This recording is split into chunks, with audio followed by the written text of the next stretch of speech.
বন্ধুরা আজকে বাড়িতে বানাবো মাশরুম কারি। তার জন্য মাশরুমটাকে ধুয়ে চেপে চেপে নিকলে নিয়েছি। আর এখানে ডুমু ডুমু করে আলু কেটে নিয়েছি। এখানে নিয়েছি ধনেপাতা কুচি, পুদিনা পাতা, টমেটো। কড়াইতে তেল দিয়ে ফোড়ন ও শুকনো লঙ্কা দিয়ে দিচ্ছি।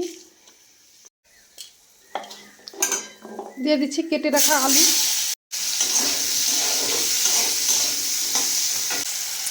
টমেটো কুচি দিয়ে দিলাম।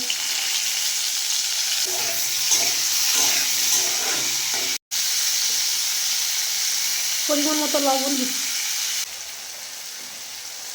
পরিমাণ মতো হলুদের গুঁড়ো দিয়ে দিচ্ছি,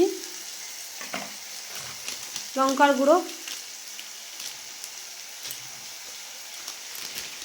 জিরা গুঁড়ো।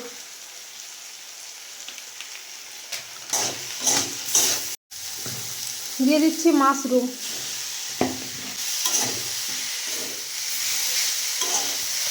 ধনেপাতা কুচি দিয়ে দিচ্ছি আর পুদিনা পাতা। বন্ধুরা এগুলো আমার বাড়ির গাছে, আমাদের ছাদ বাগান হয়েছে। দেখুন বন্ধুরা আমার কষানো হয়ে গেছে। আমি দিয়ে দিচ্ছি পরিমাণ মতো জল। একটু মাখামাখি করবো আমি। এই দেখুন বন্ধুরা আমার মাশরুম কারি একেবারে রেডি। আর আমার রান্নাগুলো যদি ভালো লাগে তোমরা আমার চ্যানেলটাকে প্লিজ সাবস্ক্রাইব করে দিও।